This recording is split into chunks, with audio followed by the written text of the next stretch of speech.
जय जय रघुवीर समर्थ, जय जय रघुवीर समर्थ।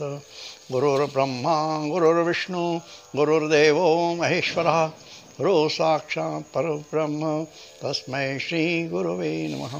तस्मै श्री गुरुवे नमः। तस्मै श्री गुरुवे नमः। यूट्यूब चैनल से मैं सुरेश तोपखाने वाले सभी आदरणीय श्रोताओं को मेरा नमस्कार, विनम्र अभिवादन। आज शनिवार दिनांक 8 अक्टूबर। मित्रों, लगभग 1.5 माह बाद आज आपके सामने उपस्थित हो सका। यह हमारे सद्गुरु की कृपा है। आज का जो विषय है थोड़ा अलग है। एक बच्चे ने अपने पिताजी से पूछा, बाबा सुखी व सफल जीवन यानी क्या? सुखी और सफल जीवन यानी क्या? तब पिताजी अपने बच्चे से कहते हैं, उन्होंने कहा क्या? कहा बेटा चलो पतंग उड़ाते हैं। और वो बच्चे को पतंग उड़ाने ले गए। पिताजी पतंग उड़ाने लगे और लड़का देख रहा था। तभी लड़का पिताजी से कहता है, बाबा पतंग की डोर तोड़ दो ना, जिससे पतंग ऊंचे आकाश में जाएगी। ठीक है, पिताजी ने डोरा तोड़ दिया। पतंग कुछ समय के लिए ऊपर चली गई, फिर हवा में गोते खाते खाते नीचे धरती पर किसी आंगन में गिर गई। तब बाबा कहते हैं, बेटा सुखी और सफल जीवन यानी क्या, सुनो। जिंदगी में हम जिस ऊंचाई पर रहते हैं वहाँ हम यह अनुभव करते हैं कि हमारे कुछ बंधन है और उन बंधनों की डोर साबुत है, जिनके कारण हम अधिक ऊंचाई पर जा सकते हैं, स्थिर रह सकते हैं। वास्तव में यही डोर, यही धागे हैं जो हमें ऊंचाई पर ले जाते हैं और स्थिर रखते हैं। इन धागों के बिना हम ऊंचाई को छू नहीं सकते। वह धागा यानी यदि टूट जाता है तो हमारी हालत उस पतंग जैसी ही होगी। पतंग और पतंग का धागा, इनके संतुलन के कारण जो ऊंचाई मिलती है वही सुखी और सफल जीवन। जीवन में ऊंचाइयों पर जाने के लिए हमारे पारिवारिक धागे कभी टूटे ना, हमेशा जुड़े रहें।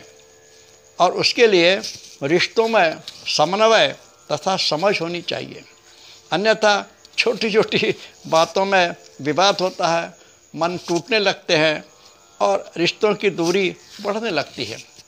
इसलिए हम एक दूसरे को समझें, वाद विवाद को टालें और सुख संवाद करें।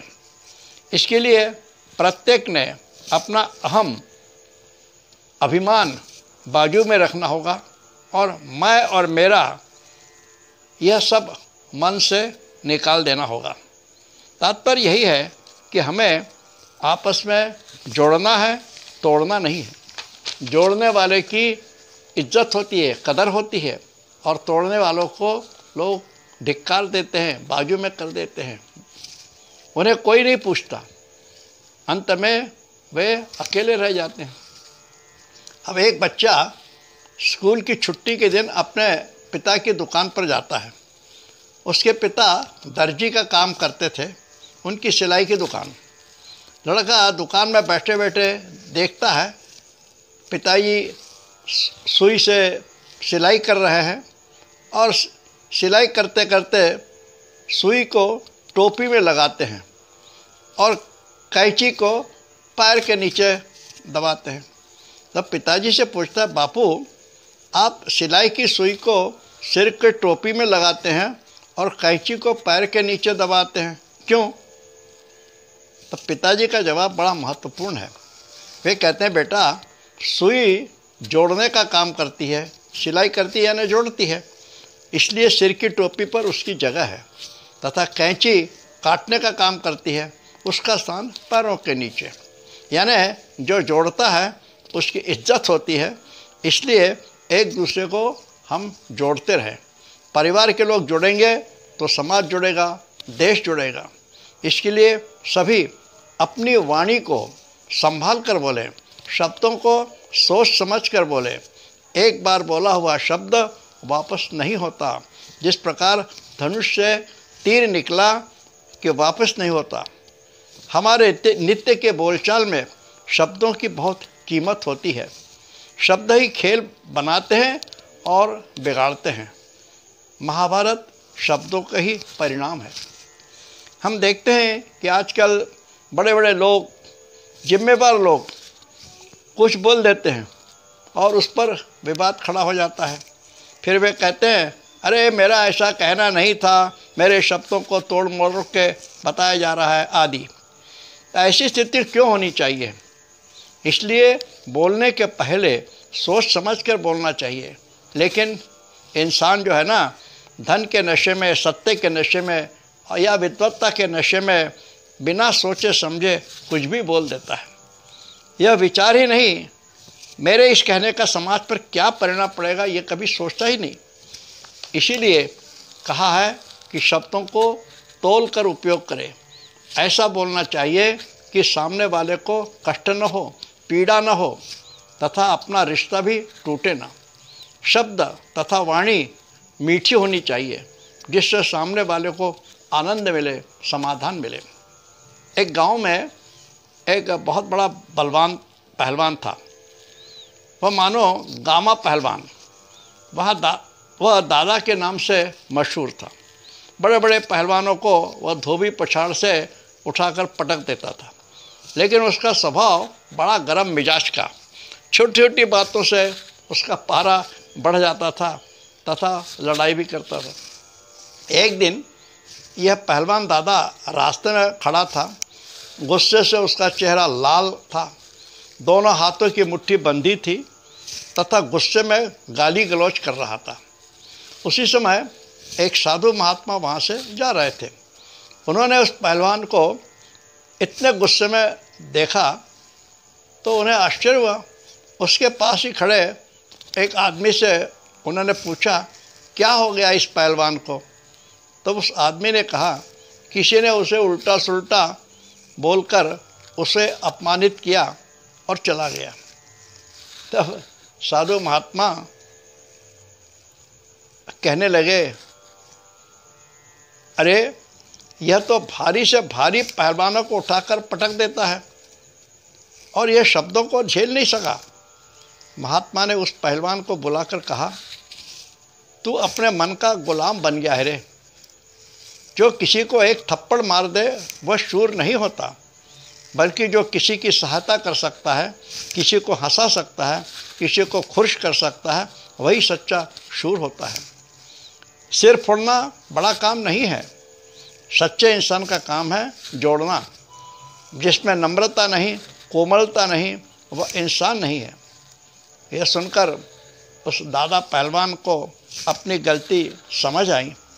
उसने उस साधु महाराज के पांव पकड़े, महाराज से क्षमा मांगी और आगे ऐसी गलती नहीं करूँगा ऐसा वचन दिया।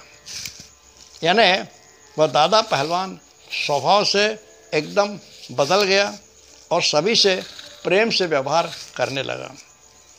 शब्दों की महिमा बताने वाली एक कविता है, किसी कवि ने लिखी है, सुनिए क्या कहते हैं।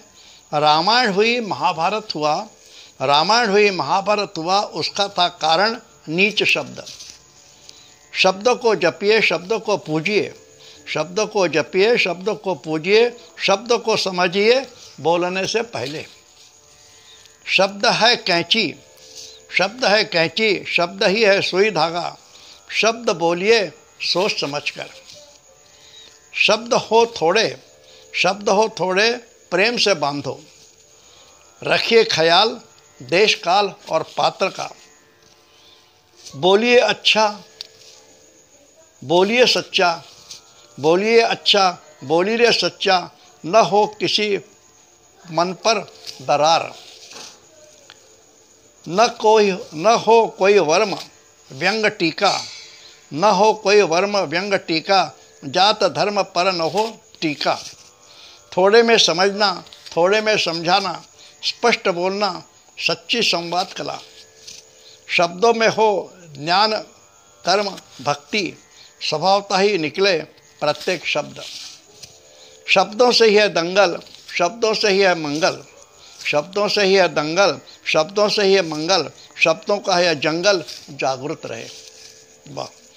शब्द से अधिक महत्वपूर्ण है वह शब्द प्रेम से बोला जाता है या नहीं, क्योंकि कहा गया है कि प्रेम इतना महान है कि उसे व्यक्त करने शब्दों की आवश्यकता नहीं होती। इसीलिए बिना बोले ही अपने मन की बात प्रेमी को समझ आ जाती है। शब्दों की कीमत बढ़ती है प्रेम के कारण, विश्वास के कारण।